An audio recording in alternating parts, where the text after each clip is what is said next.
Trouble on the racetrack, guys, right now. Looking on the backstretch, Matt Dibenedetto has banged up the back end of that car.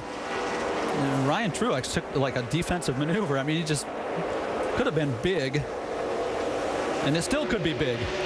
3 wide down the front straightaway into 1. I mean, these guys are tight right now. Green flag is still out. Dibenedetto was running in the 10th position before he tagged the wall. And this is what restarts create, right? Oh, they get compacted. I mean, this is a tough one here. You see Dibenedetto, he spun a little while ago, didn't spin out totally, but tore the back of that car all up, and we're still green.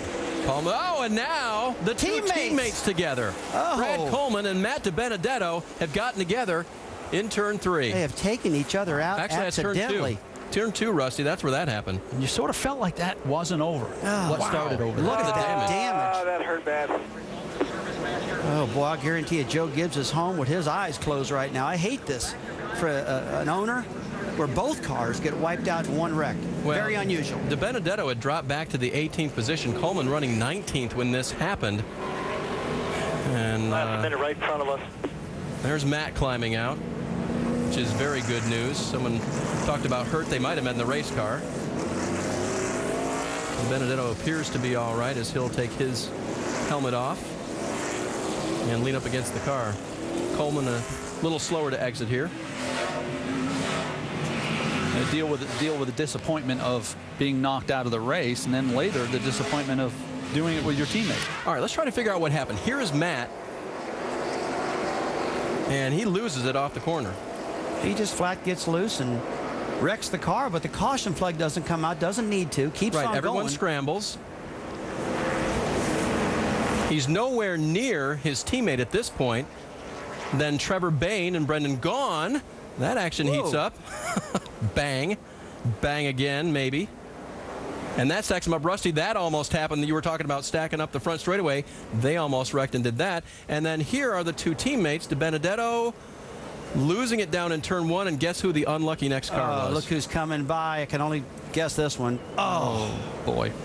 That's bad luck. So, and let's go on board with Brad and see what he was seeing. I got the 20 up high. Come on, hard low. Come on low.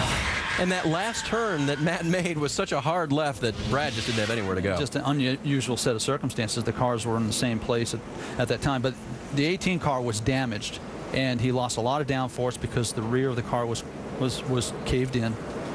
And Brad going over to make sure his teammate is all right and talk about it. And he looks a little stiff right now. It was a big hit. That was a big hit. And it was in the driver's door. You can see right there. That is just where Coleman got him. Another thing that you hate to see as a driver, right, guys? Yeah, I don't want to speculate nothing. It definitely rung both their bells, that's for sure. And they're really disappointed that both of them got together. And you saw Brad Coleman coming. He just couldn't do nothing. He couldn't steer back up at that point. He was committed. And unfortunately, it's his own teammate sitting there. Well, that gives us our third caution of the night. Two very fast race cars taken out in one fell swoop. Brad Coleman and Matt Dibenedetto okay, but out of the race.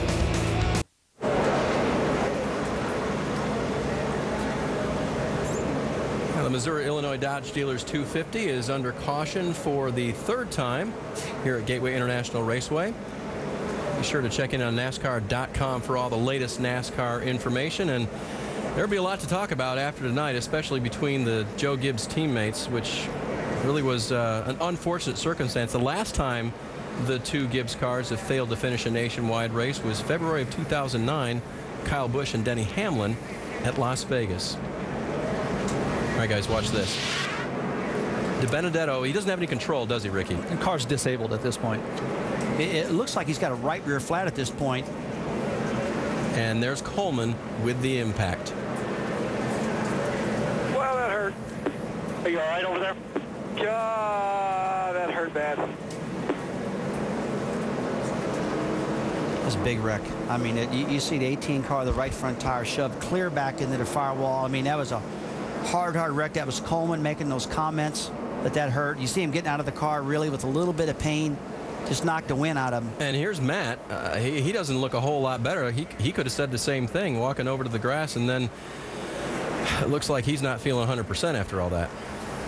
Yeah, it looks like the weight just come off. And, you know, guys... Rusty, what does that feel like when you get hit like that? Oh, it hurts, but this is total disappointment for Matt. I mean, he's got a great shot driving this car. He knows it. Just got the car a little loose, hit the wall, and when he hit the wall, it damaged the rear spoiler, no downforce, and all this happens.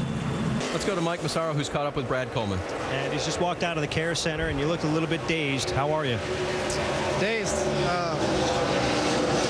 Going into turn 1, I saw him up high, and I saw him sliding, and his wheels are locked up.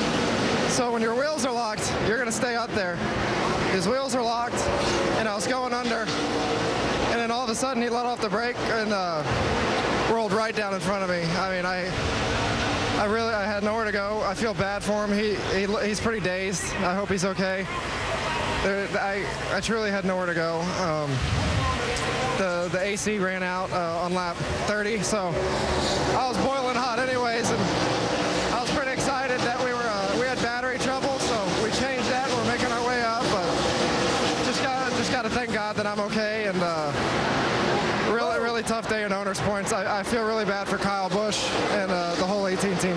We're all happy to see you walk out of there. Thank you, Brad. And as Brad mentioned, Matt Dibenedetto, pretty dazed. He's still in the care center. We'll talk to him as soon as he comes out, guys. While this goes on, we should tell you that Matt Dibenedetto has been treated and released from the infield care center, so the driver of the 20 is okay. But now Mike has caught up with Matt. Yeah, and he just walked out of the care center, Dave, rather slowly. We saw the images as you got out of the race car and sat down on the infield grass. Looked like you were pretty dazed. How are you? Sore. I'll be fine. I got to thank all the Pizza Ranch folks. Everybody gives for such an opportunity. I mean, we had a good car, just being patient, biding our time, and thought we had a good run. Something happened there off of turn 2, and I'm not sure whether something broke or a tire went down, but I absolutely could not hang on to it. So unfortunate, it tore up 2 of our race cars. I feel bad. Matt Dibenedetto did walk out of the care center rather slowly, but Dave, very good to see him walk out. You're right about that, Mike.